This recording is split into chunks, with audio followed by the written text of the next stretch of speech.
नमस्कार, मैं हूं विवेक और आज की हमारी चर्चा का विषय होगा इग्नू एमएसटी कोर्स का पेपर कोड एमएसटी 1। इसमें हम परीक्षा के लिहाज से जो भी महत्वपूर्ण बिंदु हैं उन पर चर्चा करेंगे एवं मैं आपको बता दूं कि ये वीडियो आप देख लेंगे तो ये आपकी पूरी परीक्षा की दृष्टि से पर्याप्त रहेगा।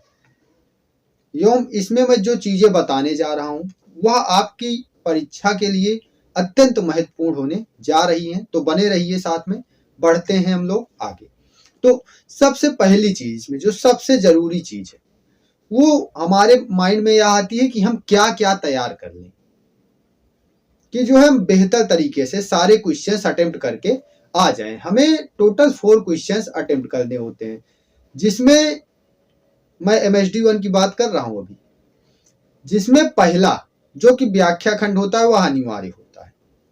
उसके पश्चात 3 प्रश्न हमें और करने होते हैं, तो व्याख्या खंड तो अनिवार्य है। उसके बाद 3 प्रश्न और करने हैं। तो 3 प्रश्न के लिए क्या हमें सारे कवियों को पढ़ने की जरूरत है, सारे चैप्टर्स पढ़ने की जरूरत है? हम देखते हैं हमारे सिलेबस में 10-11 कवि के आसपास हैं, तो क्या सभी को पढ़ना अनिवार्य है? तो मैं कहूंगा नहीं, सिर्फ उन कवियों को पढ़ लें जिनसे हम 3 प्रश्न कर सकें और थोड़ा बढ़त की स्थिति में रहें कि चौथा एक आध प्रश्न हमें ज्यादा आता रहे, ताकि हमारे पास चॉइस रहे कि हम कितना जो है इसमें से कौन सा हमें करना है। ठीक है, ऐसा ना हो कि 3 प्रश्न करने हैं तो हमें 2 ही आ रहे हैं। इस वीडियो के बाद आप इतने सक्षम रहेंगे कि आपको 4 प्रश्न कम से कम आते रहेंगे, ताकि इससे क्या होगा, इससे जो है आप इस स्थिति में रहेंगे कि आपके पास चॉइस रहेगी कि कौन सा मुझे करना है। चलिए बढ़ते हैं आगे। तो मैं यहाँ पे आपको सजेस्ट करूंगा कि आप पहले 5 कवि जो है एक तरफ से कर लें और कोई एक एक्स्ट्रा में रख लें, ताकि किसी भी प्रकार की दिक्कत ना आए परीक्षा हॉल में। पहले 5 कवियों में मैं गिनाऊं तो पृथ्वीराज रासो के रचयिता चंद बलदाई एवं पृथ्वीराज रासो, इसको तैयार कर लेना है। दूसरा विद्यापति, तीसरा कबीर, चौथा मलिक मोहम्मद जैसी और 5वां सूरदास। ये 5 कर लेंगे तो बेहतर तरीके से परीक्षा हो जाएगी। और एक कोई एक्स्ट्रा में हम कर लेंगे, जैसे कि आप चाहें तो मीराबाई कर लें, या फिर तुलसीदास को, या फिर उधर पद्माकर बिहारी, या फिर घनानंद में। तो इसमें मैं सजेस्ट करूंगा कि घनानंद को कर ले, या फिर आपको जो भी आसान लगता हो उसको कर ले। तो अभी मैं यहाँ पे लेके चल रहा हूं कि एक बार हम सरसरी निगाह से सारी चीजें देखते हुए चलेंगे, जितना संभव हो पाएगा हम लोग यहाँ पर देखते हुए चलेंगे। और आशा करता हूँ इस वीडियो के बाद आपको कोई भी डाउट इस पेपर कोड से रिलेटेड नहीं रह जाएगा। चलिए बढ़ते हैं। तो पहला टॉपिक जो हमारा है वह है पृथ्वीराज रासो, जिसके रचयिता हैं चंद बलदाई। तो यहां से पिछले साल के प्रश्न पत्रों में कैसे प्रश्न बने, सबसे पहले तो उसको देख लेते हैं। तो इसमें पूछा है पृथ्वीराज रासो का काव्य स्वरूप निर्धारित कीजिए, यानी कि पृथ्वीराज रासो के काव्य रूप का विवेचन करना है अपने को यहाँ पे। और उसके बाद अगला जो पूछा है दूसरा, इसमें पूछ रहा है रासो काव्य के रूप में पृथ्वीराज रासो की विशेषताएं बताइए, कि रासो काव्य के रूप में पृथ्वीराज रासो की क्या विशेषताएं हैं, उसको अपने को यहाँ पे डिफाइन करते हुए चलना है। And the third question is कि पृथ्वीराज रासो की प्रामाणिकता पर विचार कीजिए। यह प्रश्न 2 बार आया हुआ है। तो हम देखते हैं कि यहाँ पे 5 प्रश्न पत्रों में, पिछले 5 प्रश्न पत्रों में 4 बार पृथ्वीराज रासो से प्रश्न आया हुआ है। तो आशा है कि इस बार भी बनेगा। तो चलते हैं, बढ़ते हैं। इसमें सबसे जरूरी चीज अपने को जो देखनी है वो है काव्य रूप का विवेचन और प्रामाणिकता। तो सबसे पहले प्रामाणिकता पर विचार करते हैं। प्रामाणिकता को लेकर मैंने एक वीडियो अलग से भी बनाया हुआ है, अगर आप चाहें तो वहां से देख सकते हैं, अन्यथा मैं यहाँ बताने जा रहा हूं। तो अगर हम बात करें प्रामाणिकता पर, तो प्रामाणिकता यहाँ पे 3 तरीके से निर्धारित की जाएगी। एक ऐतिहासिकता के आधार पर, दूसरी रचनाकार एवं रचना काल के आधार पर, और तीसरी मूल पाठ के आधार पर। तो ऐतिहासिकता के आधार पर क्या तथ्य बैठते हैं उसको देखेंगे। कि पृथ्वीराज रासो के बारे में हमें तमाम जनश्रुतियां सुनने को मिलती हैं। तो उसमें बहुत सारा एक द्वंद की स्थिति रहती है, क्या यह वास्तविक है या नहीं। तो 1876 में डॉक्टर बुलर नामक विद्वान को कश्मीर में पृथ्वीराज विजय नाम की एक पांडुलिपि मिली, हस्तलिखित है जो कि, और उससे इन्होंने पृथ्वीराज रासो की तुलना कराई। जब उससे तुलना कराई इन्होंने, तो इन्होंने पाया कि जो तिथियां हैं, तथ्य हैं, ऐतिहासिकता है, उसमें जो पृथ्वीराज विजय है वह पृथ्वीराज रासो की अपेक्षा ज्यादा ऐतिहासिक है, ज्यादा प्रामाणिक है। तो इन्होंने कहा कि डॉक्टर बुलर ने जब तुलना कर देखा तो ये चीजें जो है ऐतिहासिकता की दृष्टि से पृथ्वीराज विजय ज्यादा जो है खरी उतर रही थी। तो इसकी प्रामाणिकता को लेकर रासो को अप्रामाणिक मानने का कुछ तर्क फिर दिया गया कि अप्रामाणिक क्यों है।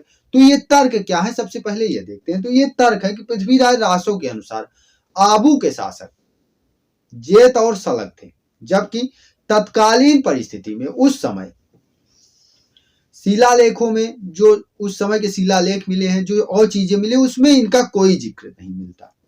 जबकि ऐतिहासिकता की दृष्टि से उस समय वहां के शासक थे धारावर्ष परमार। तो उस समय वहां के शासक थे धारावर्ष परमार। और दूसरा तथ्य जो है अप्रामाणिक मानने के पीछे का, कि रासो के अनुसार गुजरात के राजा भीमसेन का वध किया था पृथ्वीराज ने, किंतु जो शिलालेख मिले हैं, जो और चीजें वहां से मिलती हैं, उससे पता चलता है कि वह पृथ्वीराज के बाद भी जिंदा था।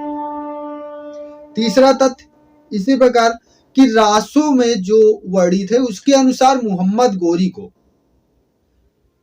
पृथ्वीराज ने मारा था, लेकिन ऐतिहासिक तथ्य कुछ और ही है, जो यह बताता है कि 1506 में गोखरों द्वारा उनकी हत्या कर दी गई थी। अगला तथ्य जो है अप्रामाणिक मानने का, वह यह है कि चित्तौड़ के राजा समर सिंह का विवाह पृथ्वीराज की बहन पृथा से हुआ था, ऐसा रासो काव्य कहता है। किंतु वास्तविक में यह संभव नहीं हो सकता। वास्तव में यह संभव नहीं हो सकता। क्यों? क्योंकि जो पृथ्वीराज है ये 12वीं सदी में ही इनकी मृत्यु हो जाती है, और राजा समर सिंह जो हैं इनका जो समय काल है यह 13वीं सदी का उत्तरार्ध है। तो अप्रामाणिक मानने के पीछे यह तर्क है कि इतनी सारे तथ्य, इसमें इतनी सारी चीजें प्रस्तुत की गई, लेकिन ये सारी चीजें काल्पनिक सी प्रतीत होती हैं। और गौरी शंकर जो कि इतिहासकार हैं, इनका जो है तथ्य है कि इस तरह जब इन्होंने जांच पड़ताल की तो इन्होंने पाया कि पृथ्वीराज रासो जो है बिल्कुल ही अनैतिहासिक ग्रंथ है। उसमें चौहानों, प्रतिहारों और सोलंकियों की उत्पत्ति संबंधी कथा, चौहानों की वंशावली, पृथ्वीराज की माता, भाई, बहन, पुत्र और रानियोंवाद के विषय में कथाएं तथा बहुत सी घटनाओं के संवत और प्रायः सभी घटनाएं तथा सामंतोवाद के नाम अशुद्ध और कल्पित है, ऐसा जो है ओझा जी कह रहे हैं। ऐसा इनका मानना है। इन्होंने रिसर्च में ये चीजें पाई और फिर इन्होंने ये चीजें बताई। और आचार्य शुक्ल क्या कहते हैं? आचार्य शुक्ल तो इसे भट्ट बढ़ंत कह देते हैं कि यह जो साहित्य है या जो ग्रंथ है यह भट्ट बढ़ंत है। जैसे ये कहते हैं कि ऐतिहासिक तथ्यों के साथ बिल्कुल मेल न खाने के कारण अनेक विद्वानों ने पृथ्वीराज रासो के पृथ्वीराज के समसामयिक किसी कवि की रचना होने का पूरा संदेह है। कि शुक्ल जी मानते हैं कि यह जो रचना है यह पृथ्वीराज के समकालीन किसी कवि की नहीं है, संभवतः इसे जो है बाद में लिखा गया है। क्यों ऐसा वे क्यों कहते हैं? क्योंकि इसमें चंगेज, तैमूर आदि जो पीछे के शासक हुए उनका भी नाम आता है। और बाबू श्याम सुंदर दास जो पक्ष में तर्क प्रस्तुत करते हैं इसके कि ऐतिहासिक होने के पक्ष में, कि यह जो है काल्पनिक नहीं है, इसके पक्ष में जो ये तर्क प्रस्तुत करते हैं, इसमें दो नाम आते हैं हमारे सामने। एक है बाबू श्याम सुंदर दास और दूसरे हैं इसके संपादक विष्णुलाल पांड्या। तो श्याम सुंदर दास का क्या मानना है पहले तो ये देख लें। श्याम सुंदर दास इसे काव्य ग्रंथ मानकर इसे ऐतिहासिक तथ्यों पर की कसौटी पर कसे जाने का विरोध करते हैं। वे कहते हैं कि ये काव्य ग्रंथ है, और काव्य ग्रंथ कल्पनाओं पर आधारित हो सकता है, तो इसे ऐतिहासिकता की कसौटी पर नहीं कसना चाहिए। अगर हम इसे ऐतिहासिकता की कसौटी पर कसेंगे तो हमारे यहाँ निराशा ही लगेगी। ऐसा जो है बाबू श्याम सुंदर दास का मत है। उसके बाद इसके संपादक महोदय क्या कहते हैं, उन्होंने एक अलग ही संवत की कल्पना कर ली, आनंद संवत, जिसमें 90-91 वर्षों का अंतर आता है विक्रम संवत और इसमें।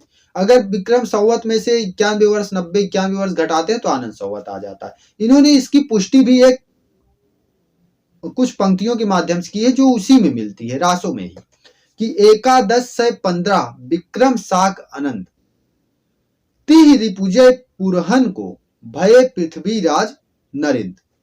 तो इन पंक्तियों के माध्यम से इसकी पुष्टि भी करते हैं। और रचनाकार और रचना काल को लेकर भी विवाद है कि जो है पृथ्वीराज रासो ऐतिहासिक ग्रंथ नहीं है, काव्य ग्रंथ है, इस पर हमने बात की। और उसके बाद ओझा जी इसका रचना काल 16वीं शताब्दी मानते हैं, और हजारी प्रसाद द्विवेदी जो है रासो का वर्तमान रूप जो है इसको मानते हैं कि ये 17वीं शताब्दी के आसपास का है, और शुक्ल जी भी मानते हैं कि ये जो है 14वीं सदी के पहले का काव्य नहीं है। और माता प्रसाद गुप्त का भी यही मत है कि ये जो है 14वीं सदी के पहले का काव्य नहीं है। और उसके बाद अगर आगे बढ़े तो जयचंद प्रबंध में ही 4 ऐसे छप्पे मिलते हैं। अगर आगे जब अनुसंधान किया गया, जयचंद प्रबंध एक काव्य ग्रंथ है, उसमें जो है 4 छप्पे ऐसे मिलते हैं जो पृथ्वीराज रासो के साथ मेल खा रहे हैं। उसमें से 3 सीधे तौर पर मेल खाते हैं, थोड़े बहुत परिवर्तन के साथ। तो इसमें संकलित छप्पे जो है, इसका जो संकलन हुआ है ये 14वीं सदी के आसपास हुआ है, तो जयचंद प्रबंध का। तो इससे यह सिद्ध होता है कि 14वीं सदी के पूर्व चंद नाम का कोई कवि था जिसने पृथ्वीराज रासो की रचना की थी। तो इससे यह तथ्य तो प्रमाणित हो जाता है कि पृथ्वीराज रासो की रचना 14वीं सदी से पूर्व हुई थी। और इनके नाम को लेकर एक विवाद आता है कि जो है ऐसा माना जाता है कि जो चंद कवि हुए हैं पृथ्वीराज के समकालीन ना होकर, ये जो है उनके किसी वंशज के समकालीन थे, और उसी ने जो है इनकी पृथ्वीराज रासो की रचना करवाई है अपने दरबारी कवि द्वारा, और वहां चंद का नाम देकर, ऐसा माना जाता है। और उनके वंशज में जैसे उनका भाई था, पृथ्वीराज का भाई था गोविंदराज, हरिराज, और उनका पुत्र था गोविंदराज। इन्होंने जो है, ऐसा माना जाता है कि इन्होंने जो है अपने किसी दरबारी कवि से इसकी रचना करवाई थी। और तो इससे यह सिद्ध होता है कि अगर चंद नाम का कोई कवि था भी तो वह पृथ्वीराज का परवर्ती है, ना कि उनका समकालीन। किंतु प्रामाणिक मानने वाला तर्क मैंने पीछे बताया कि जो है प्रामाणिक कैसे माना जा रहा है कि जो जयचंद प्रबंध काव्य ग्रंथ मिला है उसके अनुसार उसका संकलन जो है 14वीं सदी में हुआ, और उसमें 4 ऐसे छप्पे मिलते हैं जो पृथ्वीराज रासो में भी है। तो इससे यह सिद्ध होता है कि यह जो है 14वीं सदी के पूर्व का काव्य है, और जो चंद है कोई ऐतिहासिक पुरुष है जिसने जो है पृथ्वीराज रासो की रचना की है। और मूल पाठ के आधार पर प्रामाणिकता की बात करें तो यह प्रश्न आता है कि मूल पाठ इसका कैसा रहा होगा। वर्तमान जो हमारे समक्ष आता है ये तो जो है ठीक है, ये है, लेकिन इसका वास्तविक रचना थी वो किस तरीके की रही होगी। तो इसमें जो है लघु, लघुत्तम, बृहत और बृहत्तम 4 खंड मिलते हैं। लघुत्तम लघु में, और लघु जो है बृहद में, और बृहद बृहत्तम में समाहित हो जाता है। और इसी प्रकार इसमें अगर आगे हम बात करें तो यहाँ पे जो है गोरी, जो कि जब पृथ्वीराज को उठा ले जाता है उस समय यहाँ पर चंद ने लिखा है कि जो है उन्होंने इस पुस्तक को अपने पुत्र को देकर स्वयं जो है पृथ्वीराज के साथ चले जाते हैं। तो इससे यह भी चीज प्रमाणित होती है कि इसकी पूरे रासों की रचना, पूरे पृथ्वीराज रासों की रचना जो है चंद ने अकेले नहीं की है। यहाँ पे पंक्तियां आती हैं कि पुस्तक जल्हड़ हथ दई चल गज्जन निप्रराज, की पुस्तक को जल्हड़ के हाथ में देकर गज्जन निप्रराज के साथ हुए चले गए, ऐसा वहां पे आता है। और उसके बाद आगे बढ़े तो हम बात कर रहे थे इसके मूल काव्य की, मूल ग्रंथ की, कि यह कैसा रहा होगा। तो इसमें जो है सुख सुखी का संवाद आता है, जो कि प्रायः रासो काव्य प्राचीन कृतियों में मिलता है। तो सुख सुखी का संवाद वाला जो प्रकरण है यहाँ पे, वही वास्तविक यहाँ पे माना जाता है। हजारी प्रसाद द्विवेदी ने इसे लक्षित किया है कि सुख सुखी संवाद के रूप में रासों का जो रूप प्रस्तुत किया गया है वह काव्य सौंदर्य से भी उत्तम है। पृथ्वीराज के 3 विवाह हुए, जिसमें इच्छिनी, शशिव्रता और संयोगिता है, और इन तीनों की कथा सुख सुखी के माध्यम से ही चलती है। सुख और सुखी 2 पात्रों के माध्यम से चलती है। और आगे बढ़ते हैं तो पृथ्वीराज रासों की भाषा पर बात करते हैं। इस पर भी मैंने वीडियो पहले से ही प्रोवाइड करा रखा है, अगर आपने नहीं देखा है तो मैं लिंक प्रोवाइड करा दूंगा, देख लीजिएगा। समय बचाते हुए भी आगे बढ़ते हैं। भाषा पर मैंने वीडियो बनाया हुआ लेक्चर है, मैं प्रोवाइड कराऊंगा, वहां से देख लीजिएगा, ठीक है। और आगे बढ़े जैसे, तो पृथ्वीराज रासों का काव्य रूप, इस पर चर्चा करें। इस पर प्रश्न भी बना है पहले। तो पृथ्वीराज रासों को हिंदी का प्रथम महाकाव्य का गौरव प्राप्त है। इसे जो है हिंदी का प्रथम महाकाव्य माना जाता है। पृथ्वीराज रासों में मध्यकाल में प्रचलित प्रबंध काव्यों के अनेक रूपों का मिश्रण है। उसमें कथा, काव्य, चरित काव्य, आख्यायिका सभी मिल जाते हैं, और रासो तो वह है। इसी प्रकार रासो काव्य क्या है, इसके संदर्भ विचार करें। इस पर भी प्रश्न बना है। तो रासो काव्य क्या है, तो पृथ्वीराज रासो काव्य के रूप में विख्यात है, ठीक है। तो हमें यहाँ रासो काव्य के विषय में थोड़ी जानकारी जान लेनी चाहिए कि रासो काव्य क्या है, थोड़ा सा जान लेनी चाहिए। उससे पृथ्वीराज रासो के काव्य का रूप का निर्णय करने में हमें सहायता मिलेगी, उनके काव्य रूप का निर्णय कर पाएंगे हम। जैसे रासो, रास, रासा, रासव, ये सब समानार्थी शब्द है। हम वहां पे, मैंने जैन साहित्य पढ़ाया था तो वहां पर बताया था, वहां पर रास साहित्य रचा गया जो मूलतः जैन मुनियों के मनोरंजन के लिए होता था। तो वो चीज भी यहाँ पर आकर एक तरीके से समानार्थी ही हो जाती है। इनका विकास रास नामक नृत्य से हुआ, जो पहले जैन मुनियों के यहाँ हुआ करता था, वहीं से इसका विकास हुआ। और हर्षचरित में रास का उल्लेख नृत्य और गान दोनों रूपों में हुआ है। और अपभ्रंश में कवि स्वयंभू ने रास छंद का लक्षण दिया है। तो रास जो है वहां पे इन्होंने रास जो साहित्य है इसका लक्षण प्रस्तुत कर दिया है। तो इससे यह सिद्ध हो जाता है कि ये नृत्य भी था, संगीत भी था और छंद भी था। और गान शब्दों से बनता है, क्या बनता है, ये रास साहित्य या रासो। और रास काव्यों की परंपरा अपभ्रंश से ही शुरू हो जाती है, जिसमें नेमिनाथ रासो, भारतेश्वर बाहुबली रास एवं कछुली रास आदि ग्रंथ जो है, सब रास ग्रंथ है। हमने इस पर चर्चा हिंदी भाषा और साहित्य के इतिहास वाले वीडियो में की है। तो अभी बढ़ते हैं आगे। पृथ्वीराज रासो जो है वह ऐतिहासिक एवं वीर परक रासो काव्य है। इस प्रकार हम देखते हैं कि जो रासो है यह एक प्रबंध काव्य है जो धर्म से ऊपर उठ गया है। पृथ्वीराज रासो, उसके पहले जो काव्य थे जैसे नेमिनाथ रासो था, भारतेश्वर बाहुबली रास था, कछुली रास था, तो ये सब क्या है, धार्मिक थे। लेकिन जब हम पृथ्वीराज रासो की बात करते हैं तो यह धर्म से ऊपर बढ़ गया है, धर्म से ऊपर उठ गया और लौकिकता में आ गया है। और यह एक प्रथम प्रबंध काव्य है, इसीलिए इसे जो है हिंदी का प्रथम महाकाव्य होने का भी गौरव हासिल हुआ है। और यह जो है पृथ्वीराज रासो ऐतिहासिक एवं वीरता परक रासो काव्य, इसमें वीर परक रचनाएं ज्यादा हुई है, वीरता परक रचनाएं ज्यादा हुई है, ठीक है। और यह जो है, ये जो रासो काव्य होता है यह गेय प्रकार का होता है। इसमें कोमल और उद्धृत यानी कि मिश्र, कोमल और मिश्रित दोनों प्रकार के गेयता वाले पद मिलते हैं अपने को देखने को। रासक मिश्र गेय उपरूपक है। टीका में गेय उपरूपकों की संख्या उपरूपकों के संबंध में बताया गया है कि इसमें से कुछ तो स्पष्ट रूप से कोमल है जैसे डोम्बिका, दूसरे हैं जो स्पष्ट रूप से गेय रूपक है जैसे भारत। तो इसमें हम ज्यादा डिटेल में नहीं जाते हैं, इतने से अपना काम हो जाएगा। आचार्य हजारी प्रसाद द्विवेदी ने संदेश रासक और पृथ्वीराज रासो के प्रारंभिक अंशों की समानता दिखाकर प्रकट किया है कि पृथ्वीराज रासो और संदेश रासक दोनों में रासक काव्य रूप के लक्षण विद्यमान हैं। और जो भी हो, अगर हम आगे बात करें तो हिंदी साहित्य में रासो काव्यों की दीर्घ परंपरा रही है। और बहुत सारे रासो काव्य मिलते हैं। एक समय पर आकर जो है हमें पता चलता है कि 19वीं शताब्दी के उत्तरार्ध तक जो है हम पाते हैं कि रासो काव्यों की रचना होती रही और डॉक्टर दशरथ ओझा ने इनकी संख्या लगभग 1000 के करीब मानी, जो कि बहुत ज्यादा है अपने आप।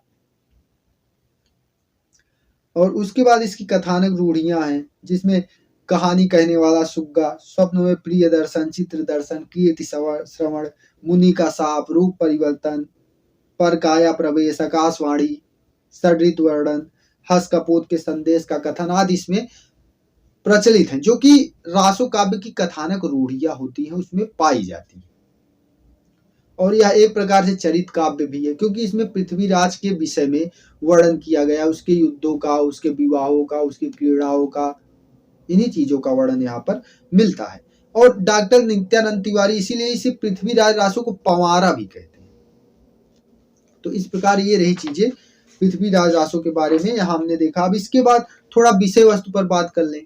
तो विषय वस्तु की बात करें तो इस पर भी वीडियो आपको मिल जाएगा, एक ही वीडियो है जिसमें मैंने भाषा पर और विषय वस्तु पर बताया है। मैं लिंक प्रोवाइड कराऊंगा, वहां पर आपको सारी चीजें डिटेल में मिल जाएंगी। बढ़ते हैं आगे।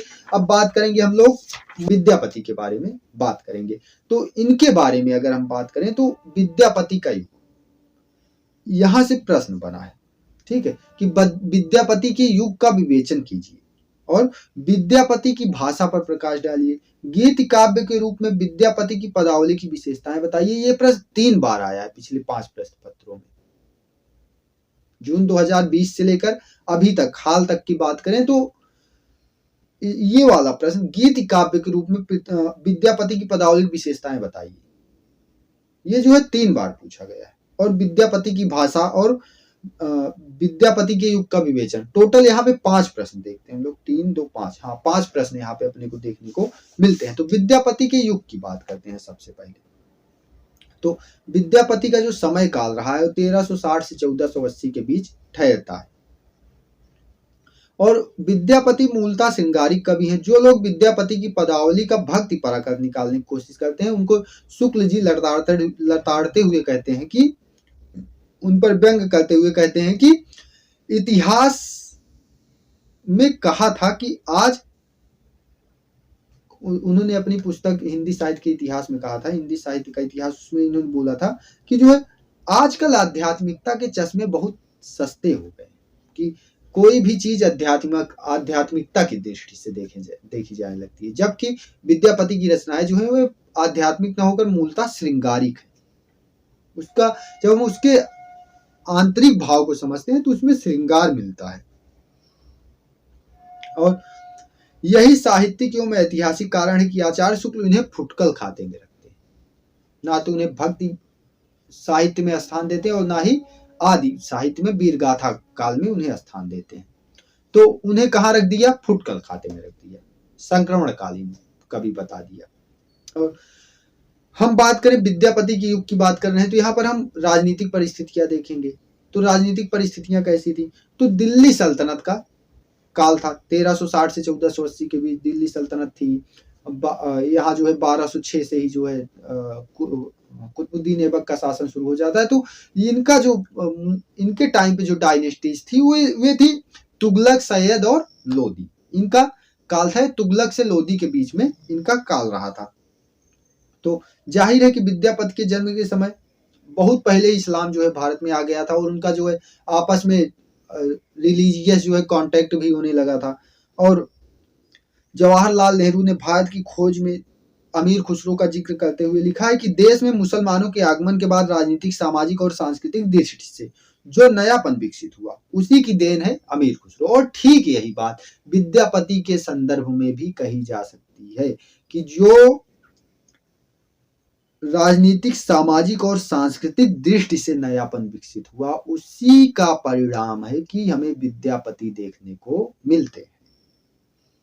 यदि विद्यापति कीर्तिलता और कीर्ति पताका जैसी कृतियों की रचना नहीं करते तो शायद यह बात नहीं भी कही जाती, लेकिन इनकी इन्हीं रचनाओं की वजह से उनके संदर्भ में यह बात कही गई जो भी हमने कही। खुसरो और विद्यापति में फर्क यह है कि खुसरो दिल्ली में रहते थे और विद्यापति मिथिला में। तो खुसरो पर राजनीतिक परिस्थितियों का सीधा प्रभाव होता था और विद्यापति पर सीधा प्रभाव इसका नहीं होता था। और उसके बाद दिल्ली सल्तनत के शासन काल में फारसी राजभाषा हो गई थी, तो इससे जो है थोड़ा सा भाषा पर भी प्रभाव पड़ा। इतिहास वेत्ता राधाकृष्ण चौधरी लिखते हैं, विद्यापति के समय में इस्लाम और हिंदू के बीच भी एक प्रकार का आदान प्रदान शुरू हो चुका था और उत्तर बिहार उस समय सूफियों का एक प्रधान केंद्र बन चुका था। जो सूफी संत थे उनका एक प्रधान केंद्र बना हुआ था उत्तर बिहार, जो मिथिला का क्षेत्र है। और महाराज शिव सिंह ने कुछ मुसलमान संतों और फकीरों को जो दान दिया था उसका प्रमाण भी हमें यहाँ पे देखने को मिलता है। और आगे बात करें, दोनों धर्मों के समन्वय और समागम से नवीन दृष्टिकोण का बीजारोपण हो रहा था और विद्यापति युग आते आते इसका और भी विकास हुआ। कीर्तिलता में यह वर्णित है, कीर्तिलता में जो इनकी रचना है विद्यापति की, इसमें इन्होंने वर्णित किया है कि राज्य लोभी अलसान ने धोखे से तिरहुत के राजा गणेश्वर की हत्या कर दी थी और उसके राज्य पर कब्जा कर लिया था। फिर उसके बाद उनके पुत्र कीर्ति सिंह ने सुल्तान से मदद मांगी थी। दिल्ली की सुल्तान ने उसके मदद की थी एक मुसलमान शासक के खिलाफ जो कि अलसान था, और कीर्ति सिंह को विजय भी मिली और वह अपने राज्य पर पुनः राजा बना, अपने पिता के राज्य पर राजा बना।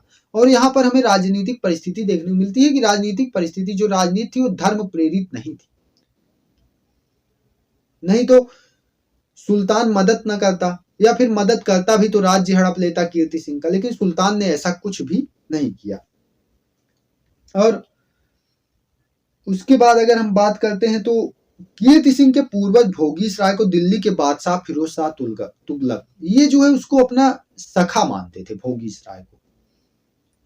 और तत्कालीन राजनीति का असली रूप राज्य पाने के लिए की जाने वाली साजिशों, हमलों, लड़ाइयों और खुरेजी से देखा जा सकता है। यानी कि इन सब के परिणाम स्वरूप समाज को राजनीतिक अराजकता के दुष्परिणाम झेलने पड़ते थे, जैसा कि वहां पे हुआ था कि सामाजिक स्वरूप में अभी हम देखेंगे कि जो है कीर्तिलता और लिखनावली में जो है वहां की सामंतवादी व्यवस्था का जिक्र हुआ है। वहां पे जो है आर्थिक और सामाजिक दृष्टि से निचले तबके के लोग राजनीतिक सत्ता के लाभ से वंचित थे, उनके दमन के और वह दमन के भी शिकार होते थे। तो यहाँ पे ये चीजें देखने को मिलती हैं। जैसे जब वहां पर उनका राजा गणेश्वर की हत्या हो जाती, उसके बाद वहां पर चारों तरफ दरिद्रता छा जाती है। इसका वर्णन उन्होंने विद्यापति जी ने किया है कि ठाकुर ठग गए गेल चोर चर ठाकुर ठग गए गेल चोर सरपरि घर सज्जी, दासे गोसाउन गही धम, दासे गोसाउन गही धम गए धन निमज्जिए, खले सज्जन पर भी कोई नहीं होई विचारक, जाति अजाति विवाह अधम उत्तम कौपारक। अर्थात जब राजा गणेश्वर की मृत्यु हो गई तो वहां की हालत इतनी बिगड़ गई कि ठाकुर जो है ठग हो गए। चोरों ने बलपूर्वक घरों पर कब्जा कर लिया, नौकरों ने गृह स्वामियों को धर दबाया और धर्म जो है वो पूरी तरह से खत्म हो गया था। इस प्रकार यहाँ पर जिक्र यहाँ पे इन्होंने किया है। और प्रोफेसर चौधरी लिखते हैं कि जो है जातीय शुद्धि के नाम पर अथवा पद को और ऊपर उठाने के निमित्त एक व्यक्ति जो है वो 25-25 विवाह करना शुरू कर दिया था कि वहां पे ज्यादा विवाह करेगा ज्यादा उच्च कुल का माना जाएगा, श्रेष्ठता साबित होगी। तो श्रेष्ठता साबित करने के लिए लोग इस स्थिति तक आ गए थे। और 25 विवाह करने का मतलब समझ रहे हैं कि स्त्रियों की क्या दशा हो गई थी होगी समाज में। और लिखनावली में भी जो है विद्यापति ने सामाजिक स्थिति का वर्णन किया है। उसके अध्ययन से पता चलता है कि राज्य से जुड़े लोग विलासिता में पूरी तरह से संलग्न थे और जनता में दरिद्रता व्याप्त थी।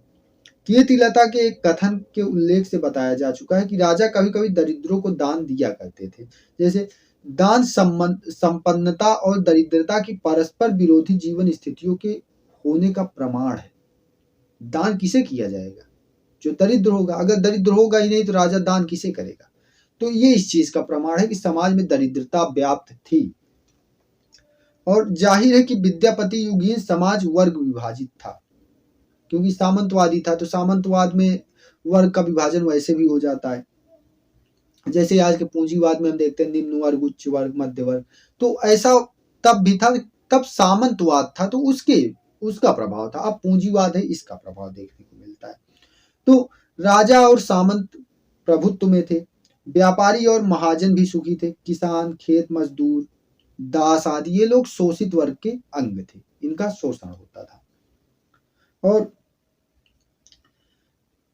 इतिहास की बात करें अगर, तो कीर्तिलता, कीर्ति पताका, लिखनावली आदि से हमें पर्याप्त इतिहास भी उस क्षेत्र का हमें देखने को मिल जाएगा। इस पर हम ज्यादा विस्तार से चर्चा नहीं करेंगे क्योंकि बहुत ज्यादा जरूरी ये है नहीं। विद्यापति की भाषा की बात करेंगे तो विद्यापति की भाषा जो है मूलतः मैथिली भाषा का प्रयोग इन्होंने पदावली में किया है, और वैसे इन्होंने कई सारे ग्रंथ लिखे हैं जो कि संस्कृत में। विद्यापति संस्कृत के प्रकांड विद्वान थे, फिर भी इन्होंने जो है मैथिली में इसकी रचना की है पदावली। विद्यापति ने अपनी सर्वाधिक महत्वपूर्ण रचना पदावली मैथिली में ही रची, मैंने बताया। और उन्होंने जो है संस्कृत में रचना की है, लेकिन इस प्रकार जो है कई सारी रचनाएं, ज्यादातर रचनाएं संस्कृत में, लेकिन पदावली की रचना उन्होंने मैथिली में ही की। अपभ्रंश उस समय भी उत्तर भारत के राष्ट्रीय संदर्भ की भाषा थी। विद्यापति का रचना क्या केवल अपने क्षेत्र तक सीमित नहीं था, वह जो है चारों तरफ व्याप्त था। हम बात करें अगर बंगाल में, बंगाल के बाद जो है हम देखते हैं कि अभी हाल तक जो है इस पर विवाद रहा कि जो विद्यापति हैं बंगाली कवि हैं, तो इस प्रकार यहाँ अपने को देखने को मिलता है। उनकी भाषा जो थी वो जन निर्माण की भाषा थी, ठीक है। संदेश राशक की भाषा, जो अगर इसकी भाषा की बात करें तो यह भाषा पूरी तरह से प्राकृताभास है, और यानी अपभ्रंश और प्राकृत का मिश्रण उसमें हुआ है। कीर्तिलता की भाषा अवहट्ट में देसी भाषा का मिश्रण है। अगर कीर्तिलता की भाषा की बात करें तो ये अवहट्ट भाषा में देसी भाषा का मिश्रण हो गया है। यह विशेषता केवल कीर्तिलता में नहीं है बल्कि कीर्ति पताका की भाषा में भी हमें देखने को मिलती है, ठीक है। भाषा के संदर्भ में इन्होंने कहा था कि सक्का वाड़ो बहु न भावे, पारहु रस को मम न पावे, देसिल बयना सब जिन मिठा, तय तैसन जंपो।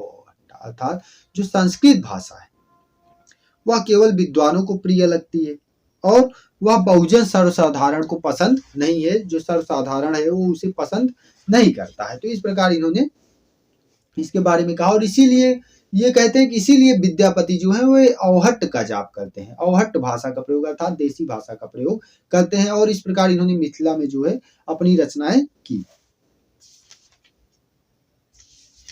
भोजपुर माधुर्य प्रसाद गुणादि इसमें देखने को मिलता है। इसके बाद अगर आगे बढ़े हम लोग तो आगे बढ़ेंगे, जैसे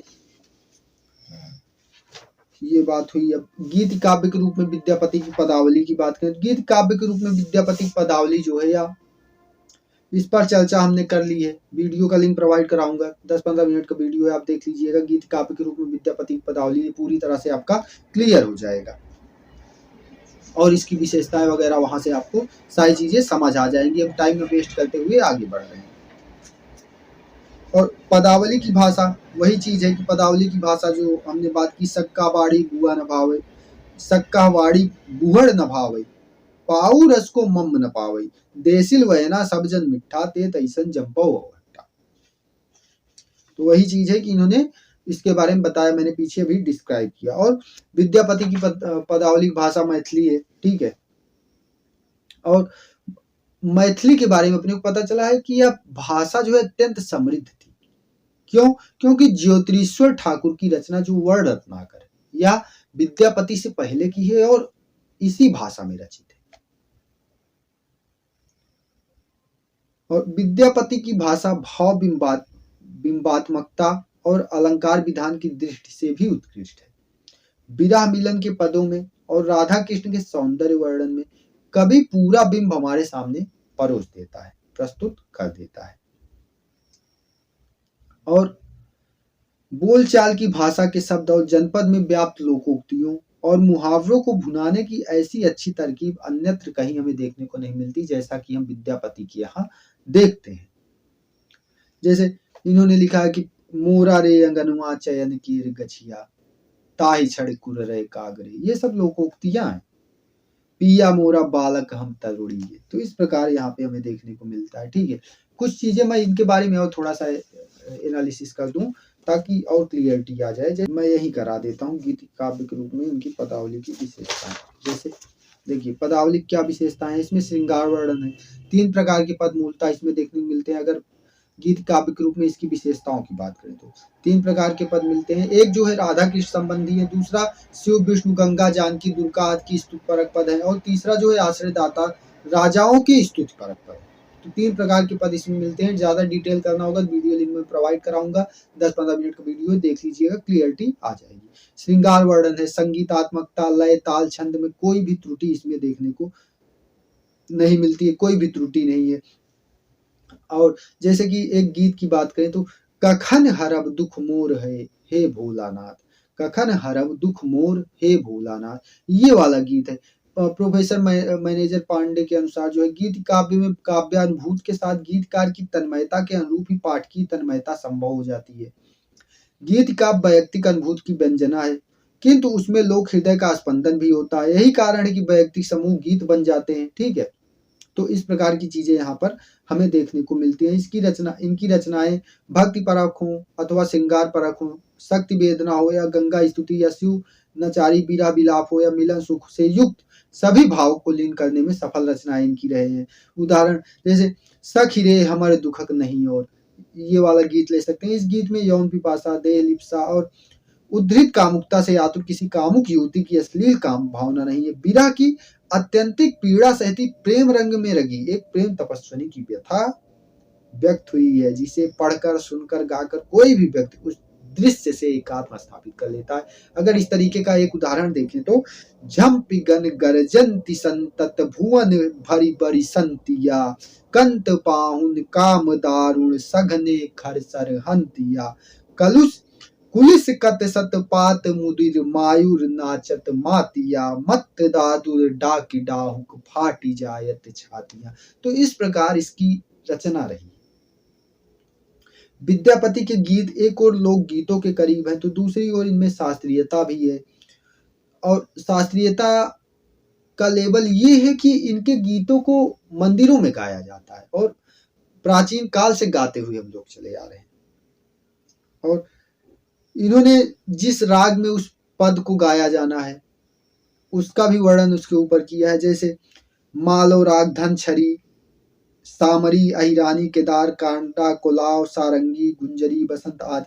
और बीरा व्याकुल नायिका का एक जो है दृश्य यहाँ पर उपस्थित करते हैं। ये जो है गीत काव्य की विशेषताएं देख रहे हैं। तो इसमें जो है बीरा व्याकुल नायिका जब काग से बात कर रही, कौवे से बात कर रही, पंछी से बात कर रही, तो क्या कहती है कि मोरा रे अंगनुआ चयन केर गछिया, ताहि छड़ी कुररे कागरे, सोने चोंच बांध देव तोय जो पिया होता है कि अगर आज पिया आज आ गए तो हे कौवे, आज तुम्हारा जो चोंच है इसको मैं सोने से भर दूंगी।